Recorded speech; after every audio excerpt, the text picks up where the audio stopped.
The following broadcast may contain explicit language and adult themes. Viewer discretion is advised. The opinions expressed in this broadcast are those of the hosts, talent, and guests, and do not reflect the opinions, views, and standards of Pyromedia Enterprises, affiliates, subsidiaries, or its members.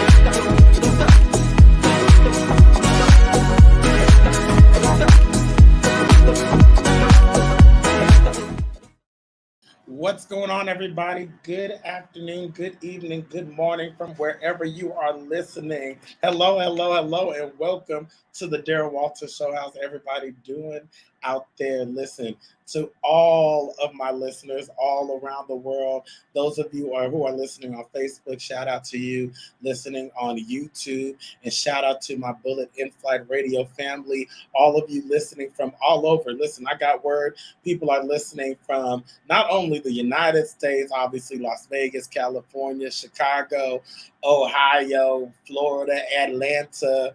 We over in Asia, Singapore, United Kingdom, Canada, and we are all uniting. So, hey, shout out to all y'all. What's going on, everybody? What is going on? Hello. I love Brother Daryl. I still like that. You know, I don't go to church, but I still like Brother Daryl. Hello there, Michelle. Hello. What's going on, everybody? Listen, do me a favor. I got all caught up in saying hello. If you're enjoying this, click like. Go ahead and click a like. Welcome, share. You are welcome, everybody. Welcome, everybody, to the Daryl Walter Show. Kwame, I'm so excited. I feel good about this today. In spite of everything that's going on today, because on a somber and beautiful note, let me just start off by saying condolences to the family of Tina Turner, our beloved anime bullock, professionally known as Tina Turner, has transitioned into the ancestral realm. She died today at the age of 83. Singer, dancer, actress, author, philanthropist. She died in her Switzerland home.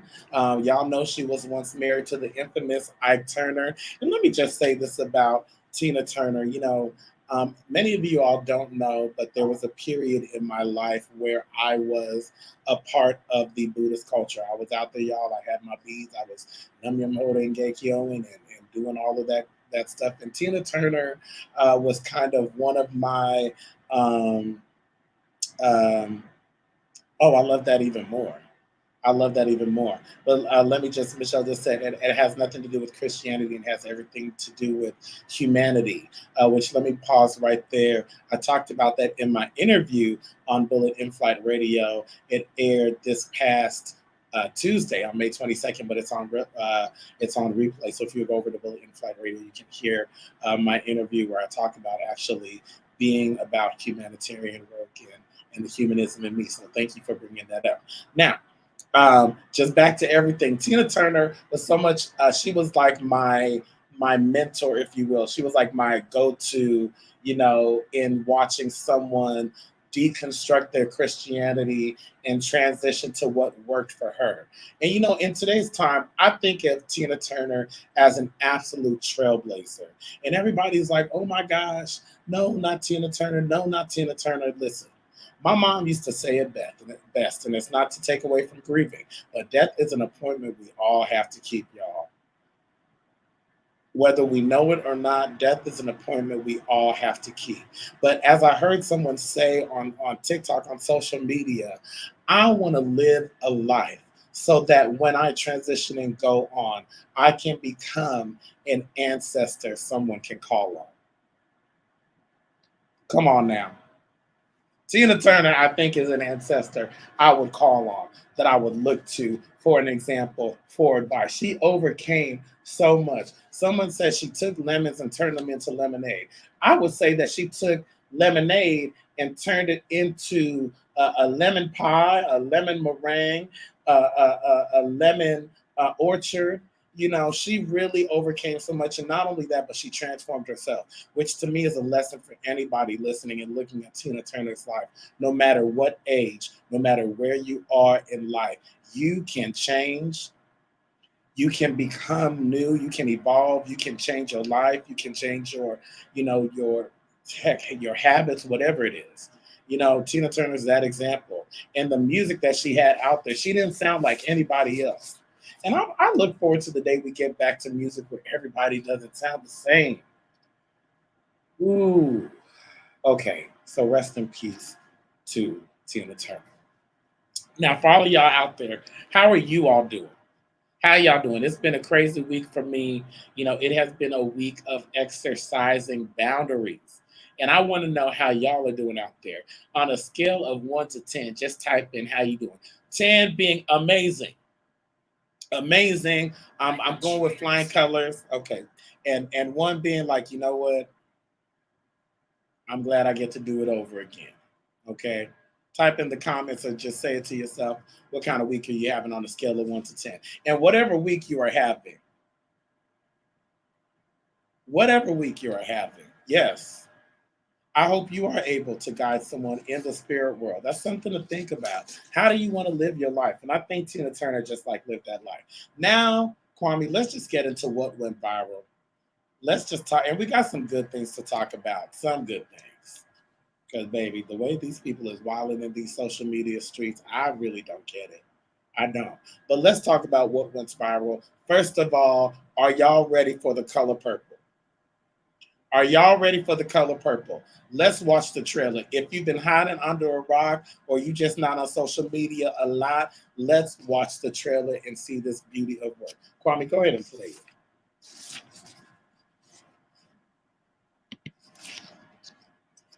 Oh, you know what? I got all excited. Well, go ahead and play it without the music. First of all, let's talk about Halle Berry. I keep saying that. I knew I was going to do that. Halle Bailey.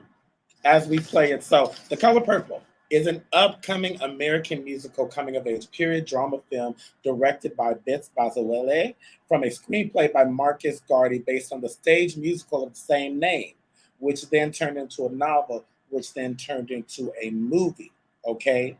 Which was directed by Steven Spielberg and Quincy Jones, returned to produce the version along with the stage musical producers. Okay. So, my friend hit me up, and I know a lot of y'all are like, I'm excited, but I don't want to get my hopes up because I don't think it's going to be like the movie. Okay. Let's just talk about it. Gotcha. Okay, we want to keep going. Keep the audio down because we're doing good, because everybody gets to understand it. It's a beautiful trailer. But here's the thing. Y'all got to understand that this particular adaptation is not based on the movie per se, okay? Remember, there was a musical before the movie, and there was a novel before, okay, after the musical. Okay, and how many of you know sometimes a novel can differ from a movie, which can differ from a stage play? So first of all, this is a musical, okay? So you can't compare this to the movie per se because it's more movie thing. So I think what's going to happen with the star-studded cast, we got Taraji P. Henson, we got her, we got Halle Bailey, we got Angelou Ellis Taylor, who played the Clark sisters' mama. Okay, we got Corey Hawkins, we got Felicia Sy. So we got an all-star cast. And then we got award-winning producers and directors. I suspect this is going to win some awards, and this is going to be really, really good if the cards play right. Okay, so y'all relax, take a little breath. It's going to be something new. Now, here's my only concern. It can't all be about Fantasia and the song I Am Here. You're not going, I'm Hear Me to Death. Okay, you're not going, I'm Hear Me to Death. You're not going, I love Celi's character, but I need to see the whole thing. And I can't wait to see it. I can't wait to see it either. I'm looking forward to it. You know who I want to focus on in this? This baby Halle Bailey. She went from Ariel to Nettie, and she is winning. Look at that baby. So beautiful. Now, here's where I have, good stuff to report, and we just gonna talk about it.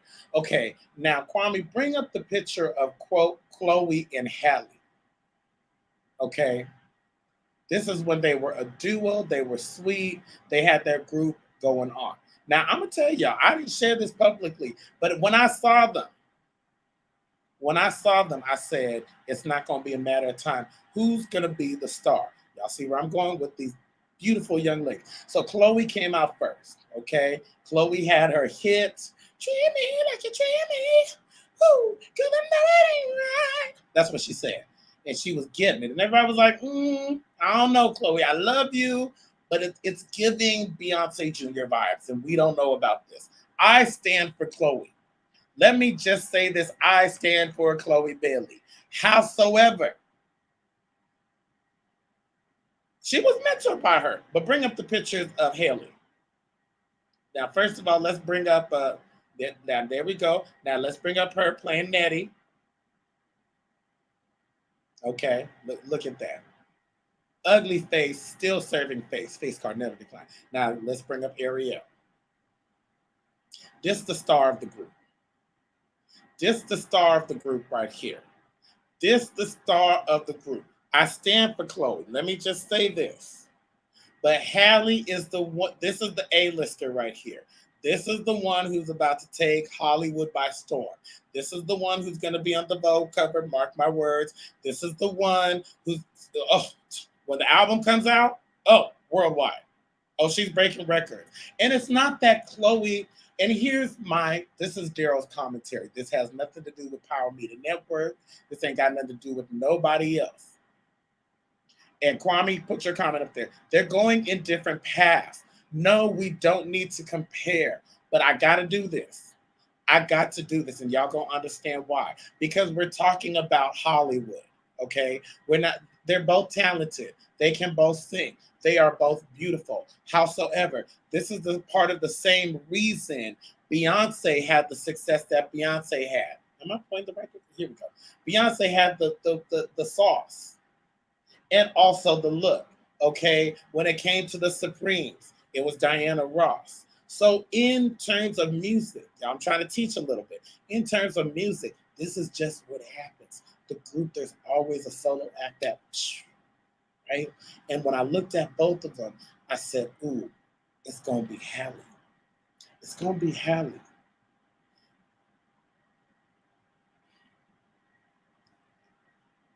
They're both beautiful. And I think they've had this talk. Here's what I think. Let's be honest. I'm going to be honest with you. I think they had the talk already. Chloe knew. Halle no. But they have an understanding that they're both sisters. They're secure in who they are. Okay, Michelle. Okay. Little Mermaid is not doing it for me because I don't feel it for Ursula. Ursula really makes the Little Mermaid. Hold on now. Okay, here's what I think, y'all. We got to wait until Christmas. Wait, no, that's the color purple. This one comes out in 2 weeks. I'm going to go see it. I thought I wasn't going to go see it as a grown man, but I'm taking my grown man ass down to the theater. Little kids, get out of my way. Okay? I'm buying my tickets, eating my popcorn to go see The Little Mermaid. And here's what I think. Yes, they are going to different paths. I think Halle's she's going to get close to what you got. That's what I really think. They may, but listen, let's see though. Let's see what Ursula does. This is a real life movie. It comes out Friday. Thank you very much. I feel like I've been waiting 10 years for this movie to come out. Anyways, I had to bring that up. Y'all don't be mad at me, but it's Halle's time right now. We're going to still support Chloe. We love Chloe. We're not going to forget about her. But Halle, she's that girl. She's that girl. Yes, she's that girl. I don't know. That's where I'm at with it. She's the Beyonce. She's that girl. She's up there. Speaking of which, let's look out for Victoria Monet also. Let's just side note that one. I think Victoria Monet is nothing to watch out. Okay, let's move on to Michelle Lau. because this is very important. Do y'all remember Michelle Loud? Michelle Loud is the mother of Jason. This is Michelle. She's so beautiful. I had to find a beautiful picture of her. Just a gorgeous young lady. Anyways, she is the mother of Jason, who was adopted by Cora Jakes Coleman. Bring up Cora.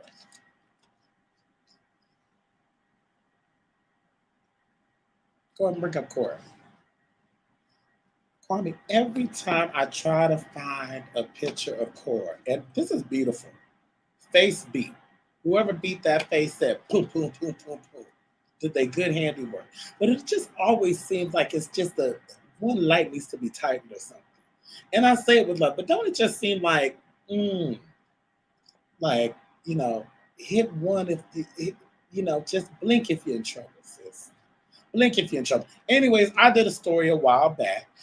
Cora was married to a man who was accused of SAing, if you know what that stands for, sexually one of their children, not Jason. But then, however, Michelle went on live and she went on a rant how Cora basically stole her baby. Now, bring up the video. Kwame, let's just play let's play about 60 seconds of it. Okay, let's play this. Go ahead. Keep in mind, she's talking about Cora and all of it. I was homeless. I was leaving a 4 or 5 year relationship. I had 3 kids already, and I was pregnant with my 4th born, Jason. When we got reacquainted, talking about Cora, she told me that she'll be there to help me. She told me that she was only there to help me. After I had Jason, it was just like I was just set up from the beginning. She was not there to help me. She was actually there to take my child. Talking about Cora, y'all, Cora Jakes. And she did everything that she could to get what she wanted, her and her husband. From constantly telling me that I didn't have. Okay, so go ahead and take Michelle up and bring up the pretty picture, because I just hate to have her up there crying. She don't deserve that. So Michelle basically said that, listen, y'all see this beautiful adoption from Cora, who loves kids, who was over the children's ministry. Let me just throw that in there. Over the children's ministry at the Potter's house. No, y'all. Michelle says she stole her baby. She used religion to mentally coerce her into giving up her rights when she was suffering from postpartum depression. Y'all stay with me because it's going to get good. Michelle has never strayed from her story. I follow her on Instagram. I reached out to her to see if we could speak, so we'll see if that unfolds. But listen, y'all, I have some good news to report. She finally got to see her son, Jason. Let's bring up that picture. Let's bring it in. It's a very loaded situation. Kwame, let's bring up the picture of them together.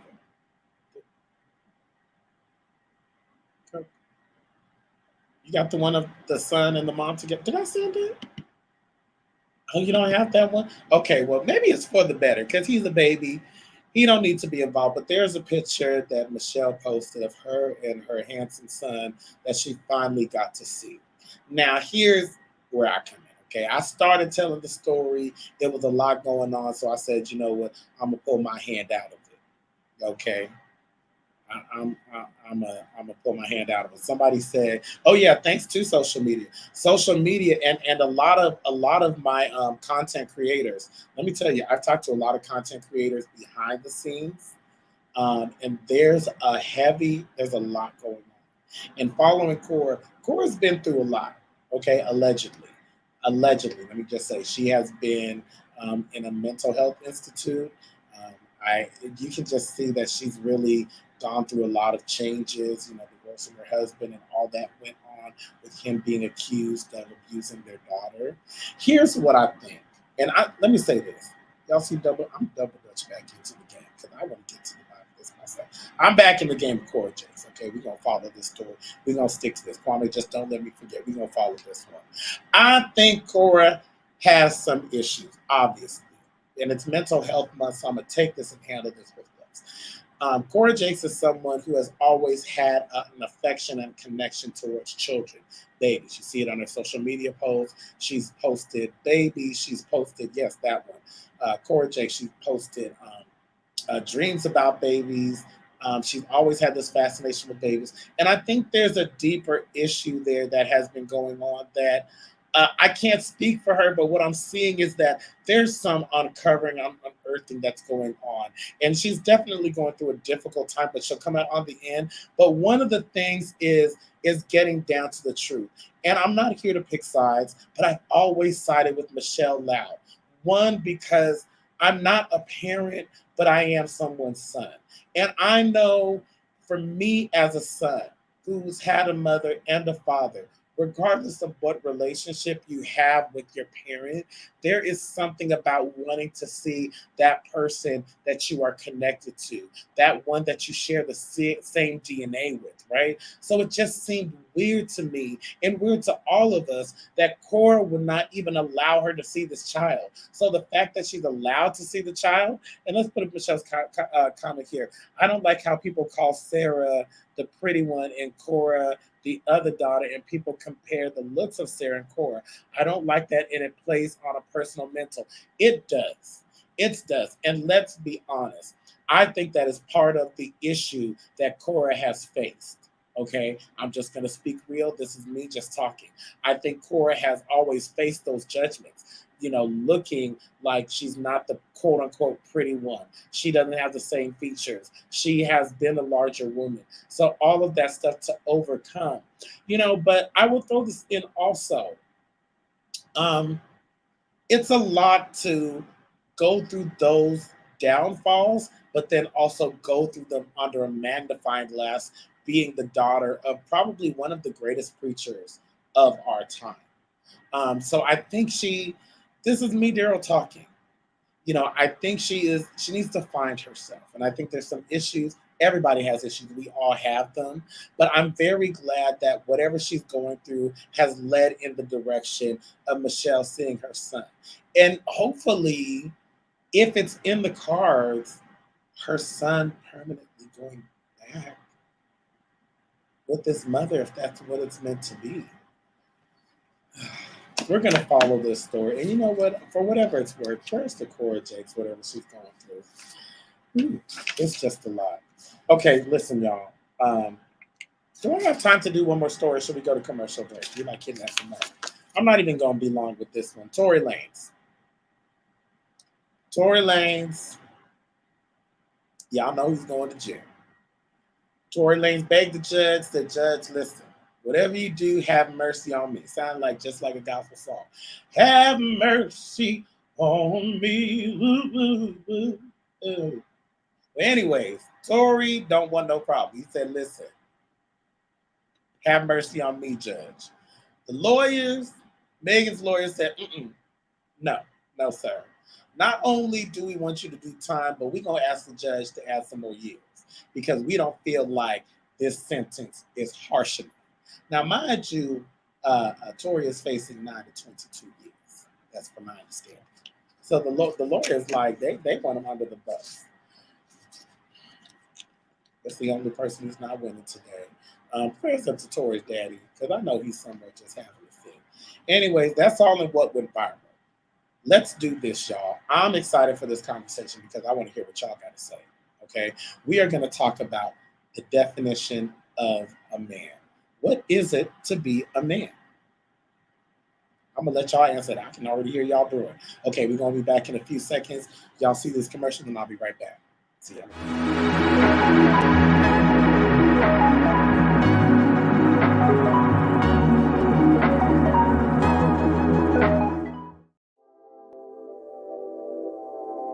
This episode is sponsored in part by Bullet and Flight Radio.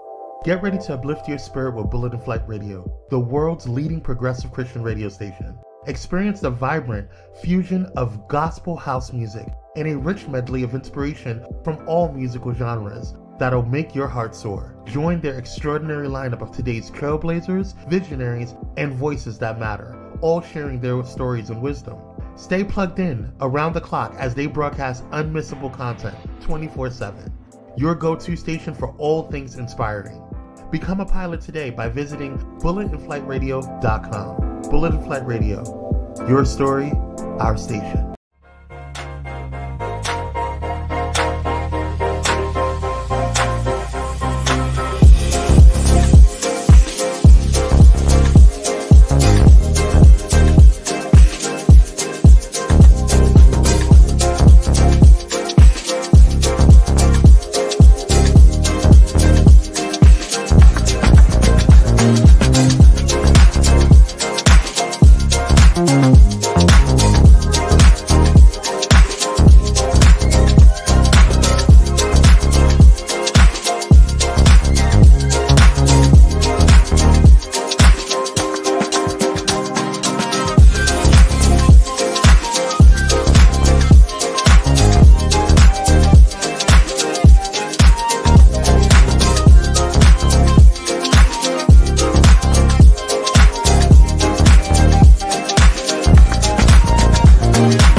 What's going on, y'all? Welcome back to the Daryl Walter Show. I'm having such a good time talking with y'all.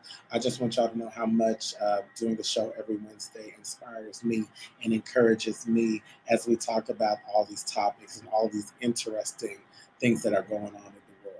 Listen, before we get into the topic of the definition of a man, I want to pause right now. I'm going to take a real quick second to just send a special shout out to my producer, Kwame, and my background man, producer Samuel James. Y'all, they are two hardworking men that all of these graphics, all of these videos, all of these things that you see, they are the brains and hands and people that make things happen behind the scenes. And I just want to publicly say how much I appreciate them for putting up with my ass and making my vision and my dream come true. So y'all give a shout out to them. Just type some hearts in for Kwame and Samuel James. Ooh, ha. All right, y'all. Let's get into today's topic, the definition of a man.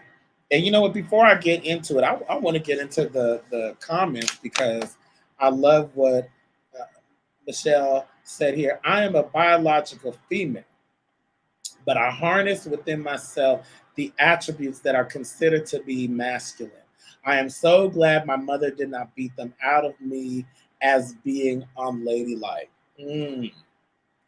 Well, this topic, if you're wondering, Daryl, what made you bring this on? Number one, we started off at the beginning a couple of weeks ago talking about toxic masculinity within the gay community and how it's seen and not seen. Are we guilty of it? And I saw a post, someone I follow on Instagram, shout out to I Am the Queen of Shade. Let's bring up a picture of I Am the Queen of Shade. This beautiful, what's the word? Androgynous. Now, I Am the Queen of Shade identifies as male. Let me make sure I'm getting this right. Anyways, he is a man, okay, because he said in his post.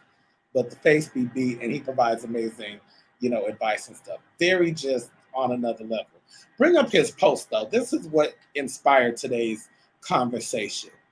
I am sick and tired of some straight men and some masculine gay men who make less than me and have fewer responsibilities telling me that I am not a real man. Based on the fact that I am transillusionist, cross-dresser, my chosen family is good because of me, homie. Okay, you got a little luck if you buck with that one. Worry about your own situation. Society judges manhood based on what a man has, and you are light years behind me. And he says, shut the F up. I'm the Queen of Shade.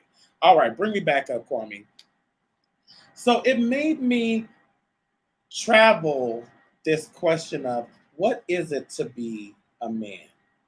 In today's society, we hear, the song what Tony Braxton said, just be a man about it, right? And I want to ask you today, what is your definition of a man? For me, this resonates with me because I am someone who grew up without my father. And to be honest, I didn't grow up with those uh, great examples of men in my life. For those of you that don't know, I grew up in the Kojic church. And the particular church I grew up in, not down in the church, but the men were lackluster. Not exactly the best example to me of what I would call a man. However, I always grew up with this idea of what a man was. And I always felt like I wasn't living up to the standard of being a man. I didn't have a family. I don't have kids. There's no one I was providing for, you know. And then there was a period where I, like many other Black gay men, tried to talk deep when I was in certain surroundings, adjusted my arms, adjusted the way that I talked or the way that I sat. And you're absolutely right, Michelle. The icon Prince, he used to cross dress and the binary all the time, and his manhood was undeniable. His manhood was absolutely deniable. So the real question is, what is manhood? If Prince's manhood was never questioned, yet in the world that we live in, and let me tell you something, it's hard for a straight man in this world today. You can't spit, you can't cross your legs, you can't do hookah, what else? You can't sit too close to another man, you can't compliment another man, you can't hug each other, you can't stare too long at another man because they gonna think you gay. Everything is they gay. Anything somebody does something, it's gay. And the real question, another question, right? What defines gay? What defines manhood? And if we see things that are gay as not being a man, are we saying that gays are less than men? I'm just trying. We just getting to the bottom of this, y'all. And there's nothing wrong with the hookah bar. I see nothing wrong with it. Let me just say this, and we'll get to it. I had to redefine what a man is for myself. But a lot of people, are saying that Prince being in, not Prince, Prince wasn't in the hookah bar. Prince didn't smoke roses. I'm sorry, Prince. I don't know where that came from. Saucy Santana, he said, real men, straight men don't do hookah. That's gay. That's what Saucy Santana said. You can Google it. There's nothing wrong with it, but there's a lot of people who view hookah as a feminine activity. Real men shouldn't hookah. I just want us to really think about what we call manhood, and has that really served us a purpose? Has it really served us a purpose? Let's bring up the picture of Billy Porter and Boris Kodjoe. I don't know if we can do side by side.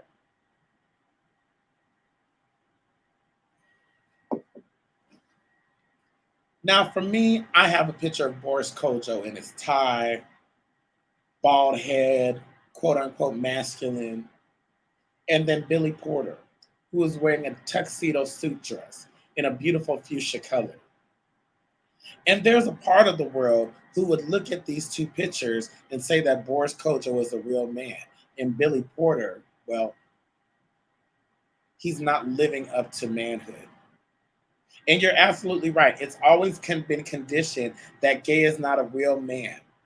And that's how you were taught, and that's how a lot of us were taught. But when I look at these pictures, I want to offer you a different look. Billy Porter and Boris Kodjoe are two strong Black men in their own right. It takes a strong man to stand in his convictions and wear that tuxedo dress pridefully and wonderfully. To stand in your truth is to be a man. And for whatever reason, even in the gay community, we take someone like Billy Porter, and even though we celebrate him, there is an underlying part of us that emasculates him. And so my next question to the listeners, why do we emasculate men?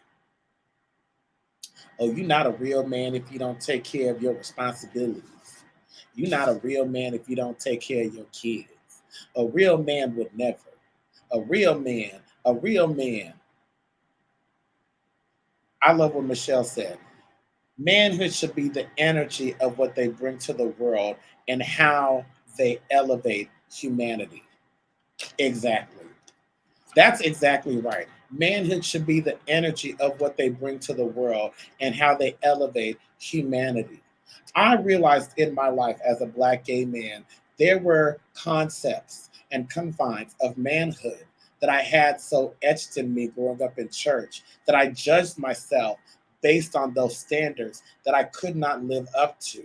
And it used to stress me out and lead me into depression. I don't have a deep voice.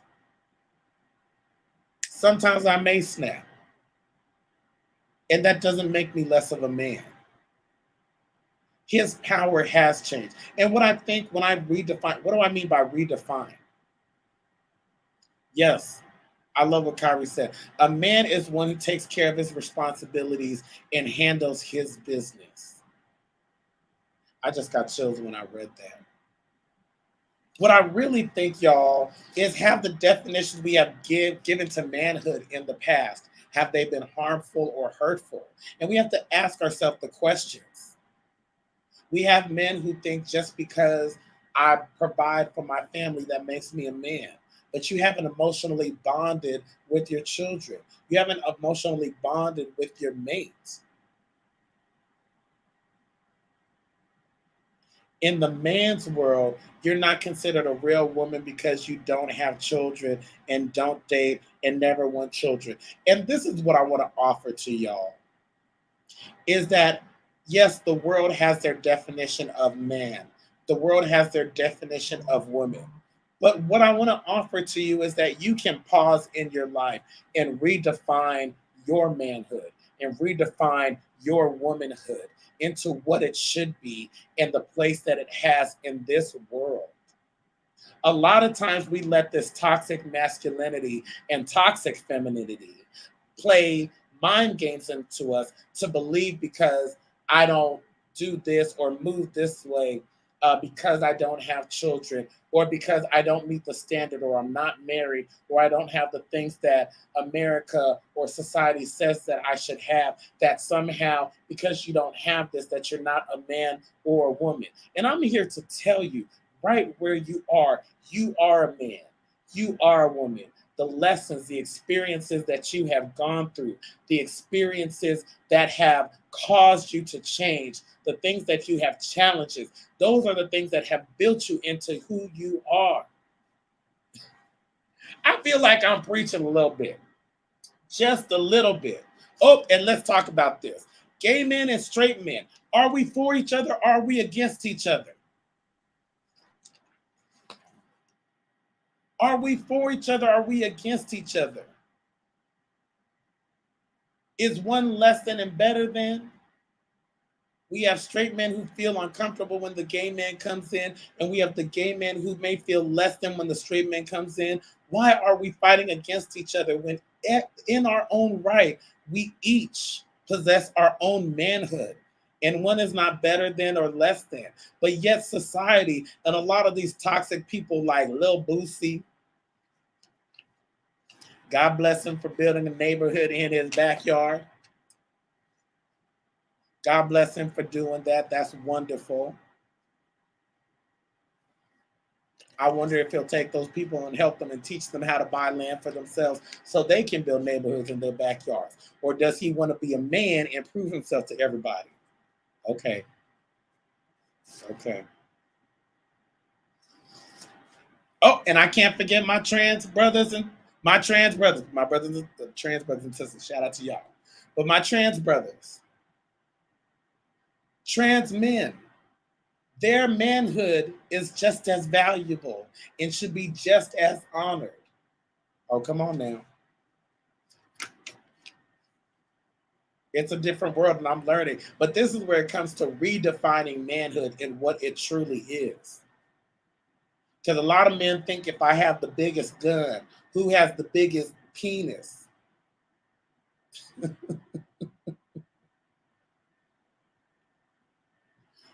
Michelle, put that comment up there. Yeah, yeah. It should take everybody out. It should take everybody out because that is not the definition of a man. to take your son and put it in his mind that this is defining the manhood. And the mask and those who are pretending to be masculine are ashamed of themselves and trying to please others. But why are we trying to please others? How many friends have we known who have gotten married to please their parents? And why are we even living in a world we are conditioned to believe that being feminine and being soft is less than?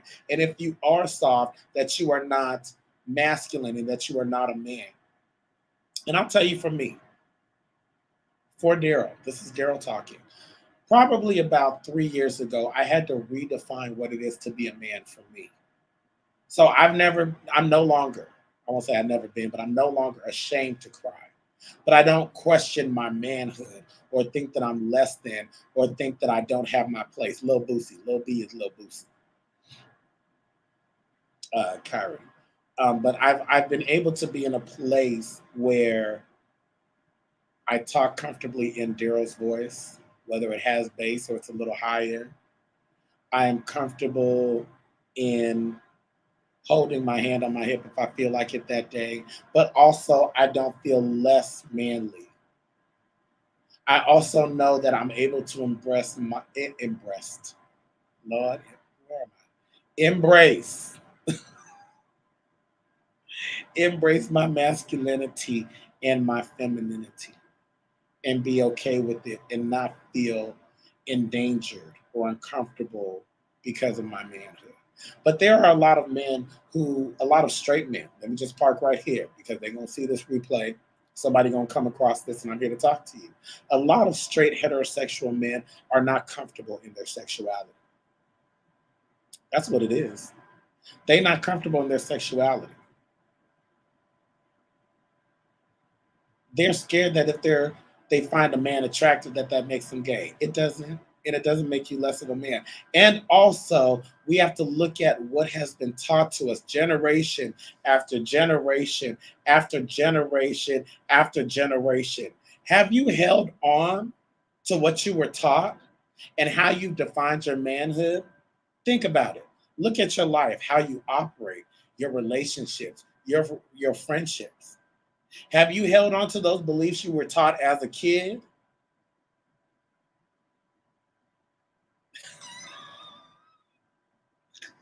I am radiant. Somebody said I'm radiant. Listen, I just been drinking my water. But I love these conversations because they're needed. They are needed, y'all. And why are they needed? Because it's not just about us, but it's about those who are coming up under us, right? And redefining those roles so that they can be healthy for one another. But my last question, have you held on to those things that you were taught as a kid? And my question, is just ask yourself, how have they served you? How have they served you? Have you had healthy relationships? Have you hurt people? Have people hurt you? Have you embarked on relationships that you look back and go, like, you know what?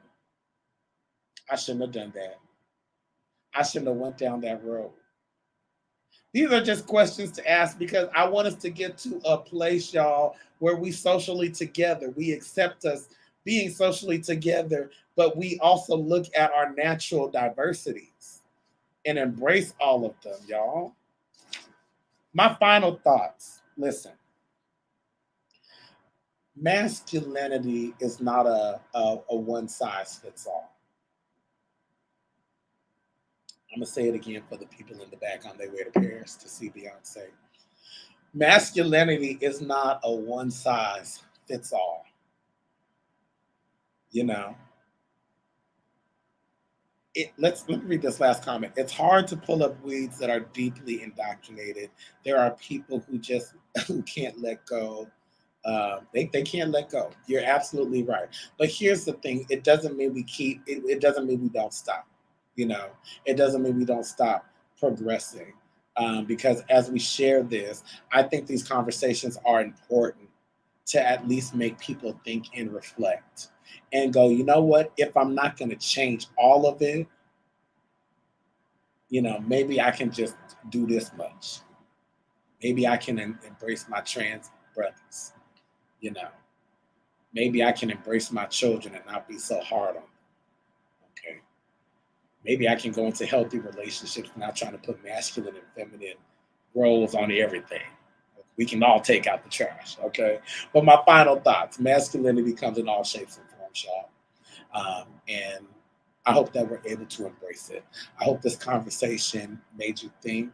I hope this conversation is something that you want to share with other people. Thank you all for tuning in. And I just want to, again, continue to encourage you that whatever vision you have, stay true to it. Whatever goal you have, stick to it.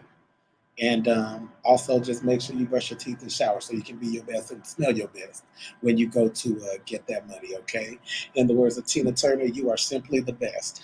I'll see y'all next Wednesday, okay? And until then, peace. I gotta go. Peace.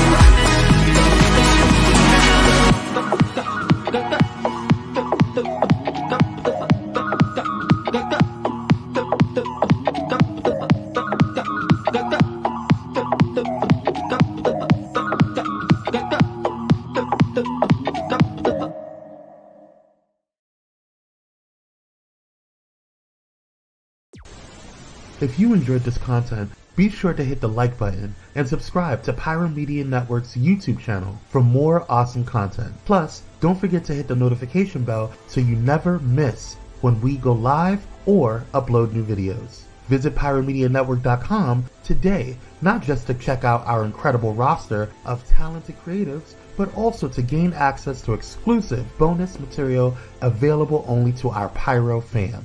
Show your support for this Black-owned indie network by donating today. Help us keep igniting brands everywhere.